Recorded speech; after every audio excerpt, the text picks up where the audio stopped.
uyu mugisha w'igitangaza Uwiteka Mana Nyiringabo niwo hamagara abantu kugira ngo basenge. Mwuka Wera utabivugiye mu mitima yacu, imibiri yacu ikunda kudamarara, ikunda kuryama, ikunda kuruhuka, ariko warakoze kubw'ubutumire bwo kuba imbere yawe. Twaje imbere ya ntebe y'ubuntu Mwami w'abami, twaje tudafite umususu, twaje tudafite ubwoba, tuzi ko ari wowe imbaraga zacu, wowe wabanye natwe mu bihe byatambutse. Ntabwo watangiye umurimo muri twebwe kugira ngo uwucire hagati. Ni wowe nkesha kubabarirwa mukunzi mwiza, ni wowe nkesha amahoro y'agakiza, ni wowe wambabariye bya byaha byinshi. Wowe watangiye urugendo muri njyewe, ntiwenda kurucira hagati, ntiwenda kururangiza rudashoje.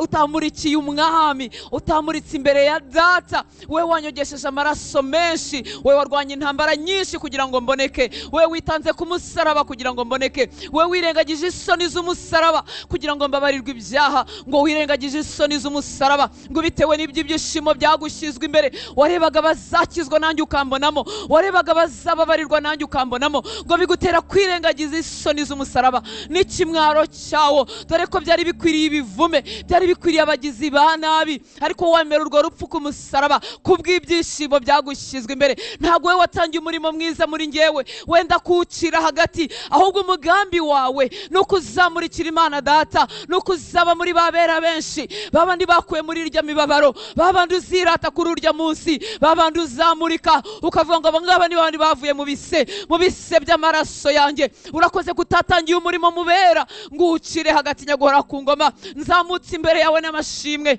n'aba bahungu n'abakobwa, abo wabariye bya byaha byinshi, abo wakijije umuriro w'iteka, abo wakuye mu irimbukiro. Warakoze kutwimura ukadukura mu bwami bw'umwijima ukatujyana mu bwami bw'umucyo bw'umwana wawe ukunda cyane. Uko niko twakunzwe tutarabo gukundwa, uko niko twababariwe tutari dukwiriye imbabazi. Twaguhikiye Uwiteka Mana Nyiringabo, ndasenze nyaguhora ku ngoma ngo ayo mashimwe y'icyo cyonyine, ayo mashimwe yo kuba twarababariwe, ayo mashimwe yo kuba twaracitse umuriro w'iteka ntasibangane mu mitima y'abababariwe, ntasibangane mu mitima y'abera, ngo ahinduke akantu gato, ayiwe akantu karensi nyifiya, akantu gasa nkaho ntacyo kavuze, akantu gasa nkaho ntacyo kamaze. Byaragusabye kujya ku musaraba. Uyu munsi nkaba nitwa umwana w'Imana, nkaba ndi umuvandimwe wa Kristo, nkaba nkunzwe nk'uko data yakunze Kristo. Reka Uwiteka Mana Nyiringabo ubigaruremo ubuzima mu mitima yabitakaje, bimeze nk'inkuru, bimeze nk'amagambo asanzwe, bimeze nk'ibidafite ubuzima. Reka ubigarure mu mitima yatakaje ubwo buryohe bw'agakiza, yatakaje uwo munezero w'agakiza. Hari igicaniro cy'amashimwe cyasenyutse, cyasenyuwe n'amagara y'isi, cyasenyuwe no kubunza imitima, cyasenyuwe no guhangayika nkaho tudafite data. Ababyeyi bo mu isi bashugurikira abana babo, ababyeyi bo mu isi basigira abana babo iminani, ababyeyi bo mu isi basigira abana babo imigabane, ababyeyi bazima bakora batekereza ibyo bazaha abana babo. Nankanswe data mwiza, nankanswe data udahinduka, utagira igice cyo guhinduka, data wuzuye ubwiza n'imbabazi, data wuzuye kugira neza.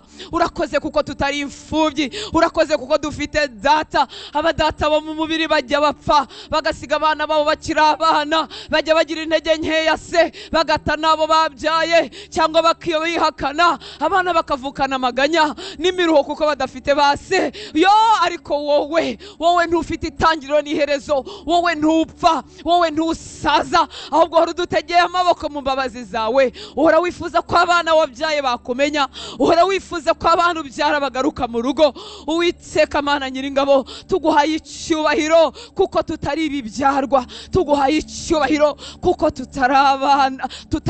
tutari imfubyi, kuko tutari abana bo mu muhanda badafite kireberera. Watuzanye mu rugo rwa data, watuzanye mu ntama, watuzanye mu rwuri. Dufite aho turi, dufite aho twogerezwa, dufite aho dutunganirizwa, dufite aho duhabwa ibyo kurya, dufite aho twitaweho. Ubuzima bwacu buri imbere yawe iteka. Urakoze papa. Reka icyo gicaniro cy'amashimwe cy'uko twavutse, cy'uko twagizwe abana, cyongere gisanwe mu mitima y'abahungu n'abakobwa bawe papa.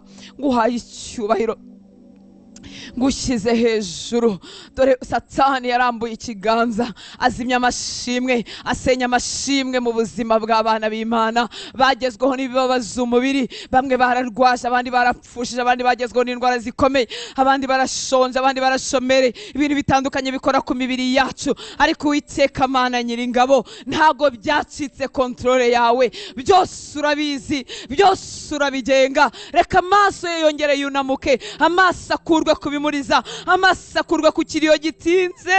Niko ko umuntu yagenewe iminsi yo kurira, n'iminsi yo gukora ikiriyo, n'iminsi yo kubabara, ariko ntiturabo guherayo, ntiturabo guherayo. Reka igicaniro cy'amashimwe gisanwe mu buzima bwe, maze akurwe mu gahinda gatinze, maze akurwe mu mabaro utinze. Ngo dore twahemukiwe n'abantu, erega nabo ni abanyantege nkeya, erega umuntu atanga icyo afite. Reka umwunamure Nyaguhora ku ngoma, si iminsi yo guhetama byiteka, si iminsi yo kunama byiteka. Dore imibiri yagiye iduhinduka Nyaguhora ku ngoma, hakavukamo indwara zimeze ukuntu. Ariko si ibyo guherana umutima we, si ibyo guherana ibitekerezo bye, si ibyo guherana umwuka we. Reka yunamuke aguhanga amaso, wowe Jehova, wowe Jehova Jaire, wowe wirongera, wowe ukiza indwara, wowe Jehova Rafa. Ese Mwami, iki gicaniro kitubatse yakongera guhura n'imbaraga zawe gute? Reka Uwiteka Mana Nyiringabo mwongere guhurira kuri icyo gicaniro, maze ubuzima bwe busanwe, amaso ye yunamuke, akurwe kubimurusha, ayahange wewe wenyine. Ijambo ryawe ryatubwiye ngo umuntu ntashobora kwiyongeraho n'igihe na gitoya kubwo kuganya, ntashobora kwiyongeraho n'akanya na gatoya, ntashobora kwiyongeraho n'umunsi wo kubaho, ntashobora kwiyongeraho n'intambwe yigira imbere, ahubwo amaganya aradukamura akadusubiza inyuma Nyaguhora ku ngoma. Ngwino usane, ngwino wubake Mwuka Wera, wubake muri twebwe igicaniro cy'amashimwe, igicaniro cy'amashimwe. Ndagushimira Mutambyi mukuru ngo ubasha kubabarana natwe mu mibabaro y'uburyo bwose, ngo wageragejwe, ngo ariko wowe itandukaniro ntiwigeze ukora icyaha. Mu kugeragezwa kwacu, mu kugosorwa kwacu, twebwe tujya dukora ibyaha tugacogora, ngo ariko wowe wageragejwe usogongera imibabaro yose umwana w'umuntu ashobora gusogongera, ngo ariko wowe ntiwigeze ukora icyaha. Niyo mpamvu tubereye Umutambyi mukuru, niyo mpamvu ubasha kutwumva, niyo mpamvu uhagarara ku bwacu. Reka Uwiteka Mana Nyiringabo yongere yumva urukundo rwawe, yongere yumva amaboko yawe, yongere amenye ko agufite nk'Umutambyi mukuru, yongere amenye ko afite kivugira, maze umunezero wongere umanuke mu mutima we. Data, tuguhaye icyubahiro. Imirimo myiza twabonye mu isi, imirimo myiza wakoreye abantu idutera kwiringira ko natwe uzayidukorera Mwami w'aba. Kuba hari aho abo wahaye kubyara bidutera kwiringira ko abategereje gukikira wabaha gukikira Mwami w'aba. Ndasenze ngo gutinda gukikira ntibimumara imbaraga, ahubwo agatima gasubira inyuma, yibuka abahungu n'abakobwa wowe wahaye kubyara nyuma y'imyaka, bimutere kwiringira kuzabikora. Yibuke kuri Imana y'amaboko, Imana y'imbaraga, maze Mwami asubizwe mu imbaraga, amenye ku munsi we nawe uhari Nyaguhora ku ngoma. Abantu wakijije indwara